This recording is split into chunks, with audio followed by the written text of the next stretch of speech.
Os BRICS querem se desdolarizar. Essa é a temática do vídeo e eu vou falar dos BRICS um pouco e falar sobre a desdolarização. É um tema em voga, muito em função da guerra entre Rússia e Ucrânia, por questões aparentemente óbvias, né? Porque os Estados Unidos usou das sanções econômicas e basicamente, né, ele fez um bloqueio à Rússia do início da guerra, e isso colocou uma pulga atrás da orelha em diversos países do mundo. Não vai ser diferente para os BRICS.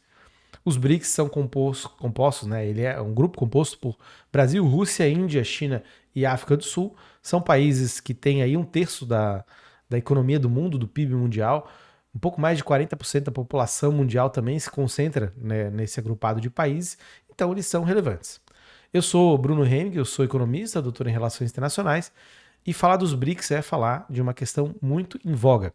Isso porque, também em função da guerra entre Rússia e Ucrânia, esses países, né, cada um da sua maneira, tem uma importância cada vez maior. Um mundo que caminha talvez para uma multipolaridade, em ter focos de poder e de importância espalhados pelo globo.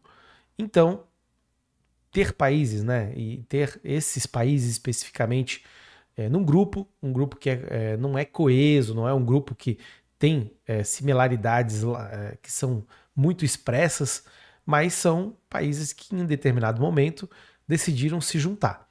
Essa junção não foi natural, não foi orgânica, porque partiu basicamente de uma criação de um investidor, né, um analista, né, de uma asset bastante importante aí no mercado, que ele falou de países, na verdade eram os BRIC, né, Brasil, Rússia, Índia e China, que cresciam a olhos vistos ali pelo ano de 2004, e isso acabou virando, né, nos BRICS, nessa iniciativa que hoje conta com um fundo de reservas contingentes, que basicamente tem umas funções aí que se assemelham, né, ao Fundo Monetário Internacional, e o Banco de Desenvolvimento, o novo Banco de Desenvolvimento, que hoje é presidido pela ex-presidente do Brasil, a Dilma Rousseff.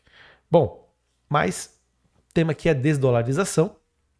Os países agora vão se reunir dia 22 de agosto em Joanesburgo, e há também na agenda a entrada de outros países como Venezuela, Emirados Árabes Unidos, Gabão, eu acho também que vai buscar entrar, entre outros países, né? Acho que tem um rol de países que busca fazer parte, a Argentina também quer fazer parte. Então é um rol de países que quer se aproximar dos BRICS, se aproximar especificamente da China também, mas claro, da Rússia, da Índia, do Brasil cada vez mais. E nessas demandas novas, né, nessa questão dos BRICS, entra a questão da desdolarização. Né? Como eu comentei, ela vem com mais força em função das sanções que os Estados Unidos aplicou sobre a Rússia, em função da guerra, e isso está colocado no seguinte quesito: se você se desalinha a um interesse estratégico dos Estados Unidos, você está colocado como alvo potencial de sanções econômicas que vão te bloquear de ter acesso a dólares. Os Estados Unidos têm muita influência no sistema de mensageria internacional chamado SWIFT. Né? O SWIFT faz esse papel de conectar bancos e conectar a mensageria, a transmissão de dados, né, financeiros no mundo inteiro. E se os Estados Unidos têm influência e se ele tem a moeda internacional, isso faz com que torne-se muito difícil do país que tem sanções econômicas acessar reservas em dólar. Bom, dito isso, né, a desdolarização daí realmente ganha momento, ganha impulso, e ganhando impulso, esses países, né, que são dos BRICS, eles vão ter interesses muito grandes, né, porque eles estão envolvidos em questões políticas, geopolíticas, econômicas, que às vezes acabam por antagonizar em relação aos Estados Unidos. Mas a gente tem que se perguntar o seguinte: é possível sair dessa roda de influência, desse raio de influência que o dólar tem desde há muito tempo, há várias décadas? O dólar é a moeda de referência internacional desde 45, basicamente, né? Ganhou muita força na década de 80, com a virada neoliberal das finanças, e até hoje tem uma grande importância no mundo que é completamente conectado, né? Muito conectado. Tem tecnologias que buscam diminuir as distâncias geográficas entre os países, e isso também se reverbera para a questão financeira. E sendo o dólar essa moeda que é bastante fungível, ou seja, se desloca pelo mundo inteiro, está colocada aí nas grandes transações em diversos setores muito importantes. É possível sair do raio de influência do dólar? Eu acho que é bastante complexo e eu quero mostrar para vocês por que eu acho isso, por que eu acho que é difícil entrar no processo de desdolarização. E eu já faço um disclaimer, não é impossível, longe disso.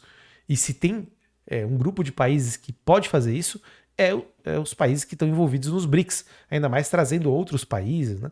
Porque a moeda, para ser usada internacionalmente, ela precisa gozar de confiança, precisa gozar de fundamentais, né, e alicerces econômicos, macroeconômicos importantes, precisa ter redes transacionais, né, ela precisa ter essa gama de opções para ser utilizada, mas ela também precisa, né, e daí ligando com a confiança, ter o aporte, o suporte dos países que vão utilizar no sentido político mesmo. Ela precisa ser colocada como uma moeda que é compartilhada pelo grupo de estadistas, de economias, de empresas que vão utilizar aquela moeda. Dito isso, eu vou colocar alguns dados aqui para a gente entender se, né, e daí entra a questão, né, se o dólar está perdendo importância, se o dólar está diminuindo e cada vez as economias se desdolarizando em função de mudanças econômicas, da multipolaridade que está acontecendo, ou mesmo de uma resposta que, porventura, venha das sanções aplicadas pelos Estados Unidos. Primeira questão, vou apresentar para vocês aqui, é o total aí de ativos de longo prazo em posse de estrangeiros e ativos do Tesouro dos Estados Unidos. Tá? Vale ressaltar aqui, isso aqui é do Tesouro, né? Eu não coloquei no título, mas tome-se como dados do Tesouro. Eu fiz aí um índice de base fixa que diz, né, e pega a variação acumulada desses países, Brasil, Rússia, Índia e China. Né, não botei a África do Sul porque ela tem um comportamento muito estável, né, mas esses países aqui interessam mais a gente para sacar o que está acontecendo por aqui. Em cinza eu já destaco a Índia, que se a gente pega desde 2020 até 2023, tem uma tendência de crescimento. Né? Isso é uma pulga aí atrás da orelha, uma questão importante para a gente olhar. Mas realmente, né, em amarelo a China vem diminuindo relativamente, e o Brasil também, mas muito menos, né, em relação à China. Inclusive, nos últimos períodos aumentando um pouco essa posse de ativos dos Estados Unidos em sua carteira, né? E aqui vale destacar que a gente está falando de títulos do Tesouro. Existem outros ativos que os países têm nas suas reservas, né? Então tem as reservas lá que são compostas por títulos, muitos títulos, né? Mas ainda tem outros ativos aí que vão compor as reservas, que não apenas os ativos do Tesouro. Vão ser outros ativos de longo prazo, títulos de longo prazo, a moeda mesmo, né? Dinheiro mais líquido, e de ativos de curto prazo, outros, né? A Rússia, como vocês podem ver aqui em laranjinha, ela diminuiu, assim, abruptamente, né? Desde ali início de 2021, né? Um pouquinho antes de 2020, e praticamente tá uma variação ínfima desde 2022, quando em fevereiro, né? 24 de fevereiro de 2022, estourou a guerra entre Rússia e Ucrânia. Bom, a gente observa aqui que, de fato, ainda tem uma demanda pela moeda estadunidense, pelos títulos, né, denominados em dólar. E esse aqui é um dado interessante. Aqui a gente vê o giro de câmbio diário nos mercados de câmbio mundiais. O que isso quer dizer? É efetivamente o que os países países e agentes, empresas, estão fazendo negociações em uma moeda. O dólar continua sendo a moeda mais negociada nos mercados de câmbio. Então há uma demanda por moeda estadunidense. Isso vem de 2010 até 2022 e isso persiste. Né? Vale destacar aqui o desempenho bastante ruim, né? E aqui pegando, né, pelo lado de que o euro é muito conectado com o dólar, assim como é a libra esterlina, né, que é essa daqui que está em uma corzinha mais roxa, né, lilás, enfim, que teve um comportamento estável, né, e tem uma conexão muito forte entre o dólar estadunidense e a libra esterlina do Reino Unido, mas o euro despencou, né, de 39 para 30,5 e o renminbi, né, e vale lembrar, o renminbi, o ou yuan, é uma moeda que tem uma economia que controla muito o câmbio, que tem um controle forte sobre o Banco Central, que não é uma moeda conversível, ou seja, você não pode pegar a hora que você quiser comprar e vender ativos em moeda chinesa. Então é um desempenho bastante importante. E aqui a gente debita muito em função da Belt and Road Initiative e das iniciativas outras, né, que a China tem para promover o uso da sua moeda. Então é um desempenho que vale a pena destacar. De 0, né, de 1%, foi para quase 7%. E aqui, só para ilustrar, né, são moedas de pagamento internacional, né, a sua porcentagem na fatia aí. Não dá para ver aqui porque o meu quadradinho ficou em cima, mas é um comparativo de 2021 para 2023. O dólar ainda, que é a primeira, né? Aqui são as mesmas, né? Mas o dólar ainda é a primeira. E o yuan, né, continua sendo ali a quinta moeda, né? Enfim, não mudou. Isso só para a gente ter uma dimensão, né, do que é a participação de cada moeda nos pagamentos internacionais, né? Aqui é giro de câmbio, aqui são pagamentos, uma visão diferente que a gente tem, mas eles retratam ainda que, apesar de o dólar ter perdido força em outros dados, né? Isso está colocado, né, em outras partes do mercado de câmbio mundial, internacional, por exemplo, ele ainda é muito forte, né? Principalmente se a gente olha aqui pelo giro de câmbio. O giro de câmbio aí vai abarcar uma série de ativos, né, e um total de ativos denominados em dólar, mas é verdade sim, né, eu acabei não trazendo aqui, mas isso é verificável com uma pesquisa no Google, que o dólar perdeu em outras frentes uma posição importante, né, relativamente a outras moedas, né. Isso ficou bastante difundido entre outras moedas, não teve uma que ganhou mais, mas assim, via de regra, né, esses dados aqui demonstram, né, que o dólar é uma moeda importantíssima.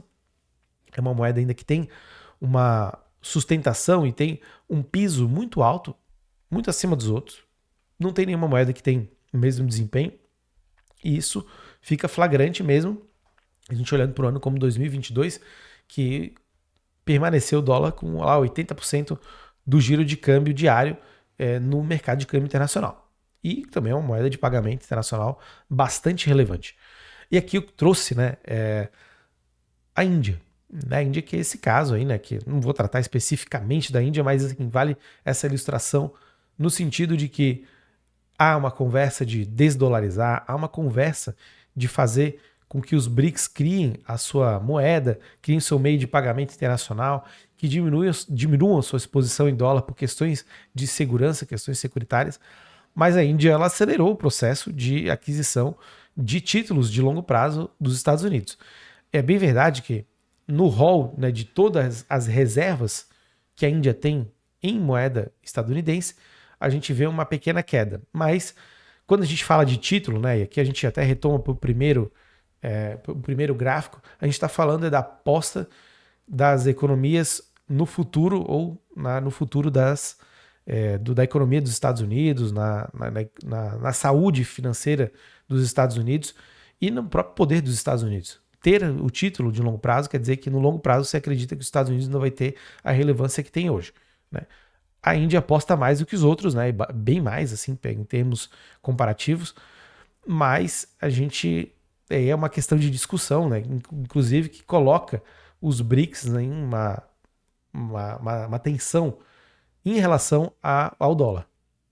Então, o que a gente pode resumir, o que a gente pode pegar de tudo isso aí? Primeiro, que o dólar é uma moeda ainda muito forte, mesmo com as sanções econômicas, mesmo com todas as críticas que a gente faz em relação ao poder dos Estados Unidos, a uma postura imperialista que ele tem e uma prática imperialista também na área das finanças e na área monetária. É bem verdade que todo o ecossistema do dólar e tudo que ele tem de importância no sistema internacional não foi abandonado, não tem uma ruptura profunda colocada nesse momento, mas, como eu falei no início, quem pode fazer essa mudança de trajetória é os BRICS, não, são os países dos BRICS que podem sim trazer algum tipo de novidade. A moeda provavelmente que eles querem pensar é uma moeda de pagamento internacional, tal qual é o sistema especial de saques do FMI, o SDR, o Special Drawing Rights, que é uma moeda que não funciona para basicamente nada, né? é uma moeda de status. Quem está ali nessa cesta de moedas, né, que são poucas moedas, inclusive o Yuan tá, mas tá ali o iene japonês, a libra esterlina, tá o euro, tá o franco suíço, dólar canadense, algumas moedas estão lá, né? E isso quer dizer que a moeda é uma moeda importante, mas não funciona como um meio de pagamento internacional. Assim como é difícil pensar que essa moeda dos BRICS, né, que pode vir a ser criada, também vai funcionar como meio de pagamento internacional na prática. Porque o que acontece? Não adianta nada você ter uma moeda que você vai fazer as suas transações internacionais, se na segunda pernada das negociações que os países fazem, né, ou que as empresas fazem, você pega essa moeda e transforma ela em dólar. Isso daí que vai refletir naquele dado que eu mostrei ali, né, que a gente pode até ver de novo, né, naquele dado que eu mostrei, que é basicamente do giro de câmbio, do mercado de câmbio, que fica aqui estático, né?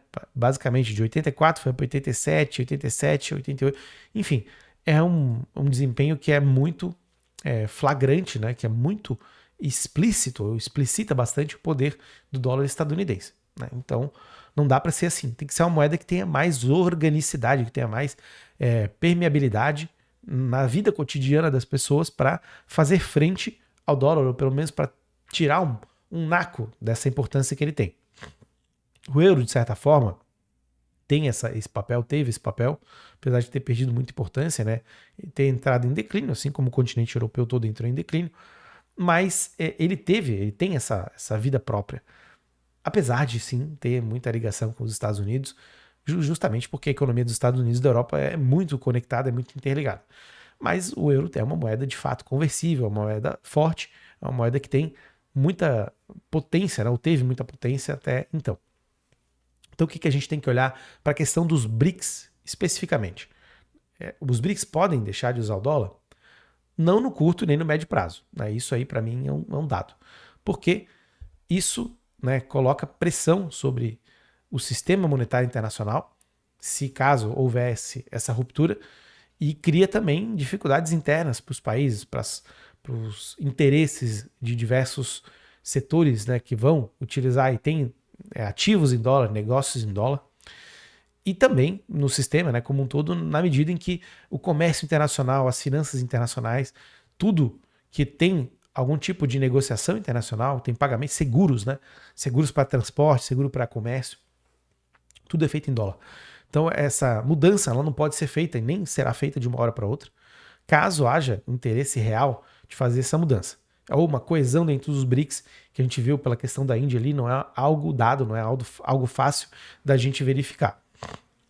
Mas o que pode ser colocado para os BRICS, né? Quais são as possibilidades, né, de ter uma diminuição do uso do dólar? É efetivamente alguma das moedas despontar como mais importante, né? Eu mostrei ali a questão do Yuan, do Renminbi, da China, que pode sim ser uma moeda que vai ganhar importância, e tendo essa moeda cada vez mais espalhada, isso pode puxar outras moedas que vão criar um ambiente sinérgico, né, entre os países para fazerem negócios e trocas bilaterais, né?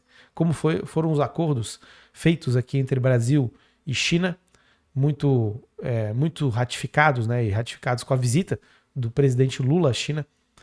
E esses acordos eles podem levantar a bola de moedas que são adjacentes aí ao renminbi, e mesmo uma moeda como essas, né, que são essas moedas fakes, né, essas moedas mais de referência internacional, como essa que os BRICS pretende criar ou pretende colocar.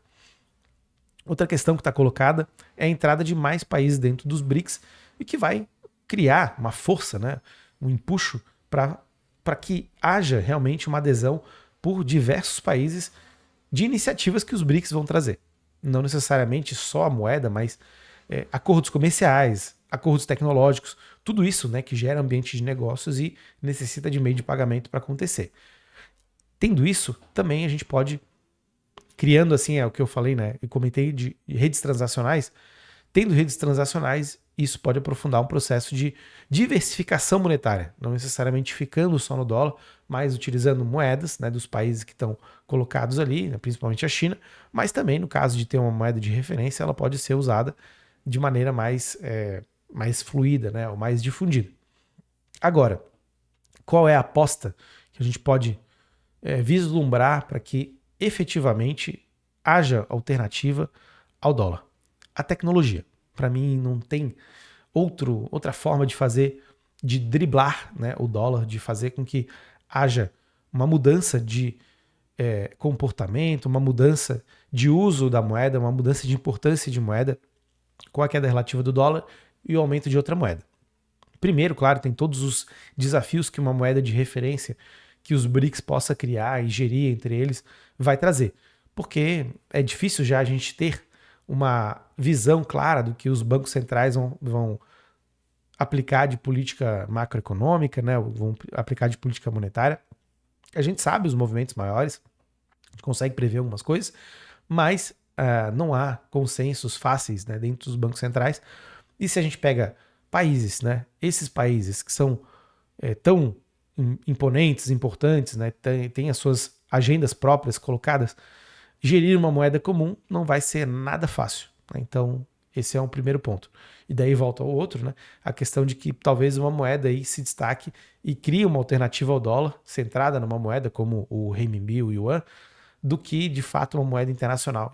Talvez essa moeda internacional dos BRICS só vá facilitar a compensação de negócios internacionais, mas não servir como uma moeda, de fato, no dia a dia, nem aumentar o giro de câmbio internacional em moeda dos BRICS. Então, a gestão dessa moeda, ela se torna muito difícil, né?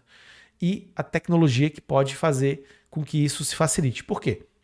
A gente pega o caso das moedas digitais que estão sendo pensadas aí já há algum tempo, né? Elas criam canais de pagamentos, elas criam formas de conexão econômica com os países de pagamentos internacionais baseados no vínculo direto entre eles, que não vai passar pelo SWIFT, não vai necessitar de nenhum outro tipo de aval, por exemplo, de um outro banco central, como no caso é o Federal Reserve dos Estados Unidos.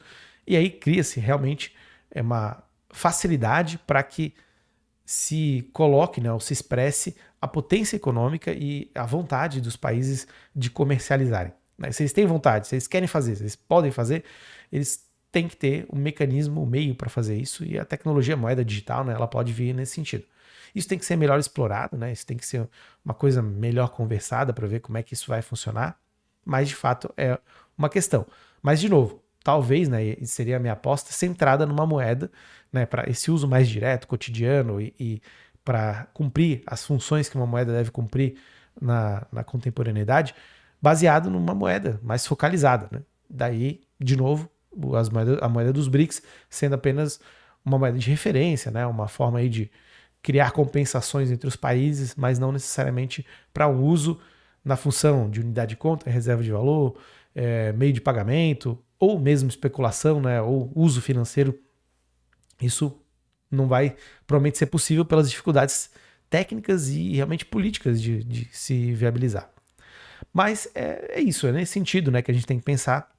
É uma iniciativa que dialoga com o mundo que a gente está vivendo hoje, dessas questões de segurança tomarem bastante conta da pauta e da agenda, delas terem a sua importância e delas expressarem demandas que os países têm em relação à sua autonomia. E a autonomia monetária é uma autonomia extremamente importante. Não ficar dependendo de moeda estrangeira, não ficar à mercê de política monetária do Fed, né, que agora, por exemplo, teve um ciclo de alta de juros que levou de 5 a 5,25% ao ano. Isso conflagra, né, isso mostra, isso foi demonstrado também que capta e captura poupança do mundo inteiro, tornando as condições financeiras de liquidez no mundo tendenciosamente mais difíceis, né? Isso sempre o Fed pode fazer e impactar o mundo inteiro dessa forma. E isso é muito ruim. Ficamos todos à mercê do Fed, dos Estados Unidos e dos desmandos que eles podem fazer. Então, ter uma moeda alternativa, ou ter moedas alternativas, pode sim ser uma questão, né, que vai ser colocada, apesar dos custos envolvidos nisso, né? Porque quanto mais moeda, mais gasto, né, que a gente tem em taxas, né, que vão ser pagas para fazer trocas cambiais entre os países. Né? Esse é até um outro papo, né? Não cabe tanto aqui.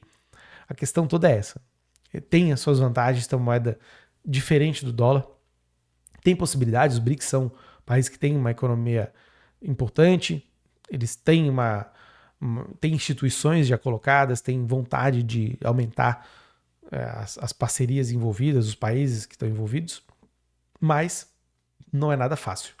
A gente está tratando da maior potência, né, que talvez o mundo já teve, que tem muito poder, e tem a moeda internacional ainda que está entranhada no capitalismo, né, no capitalismo como um todo, e é difícil desarmar essa bomba, né, é muito complicado.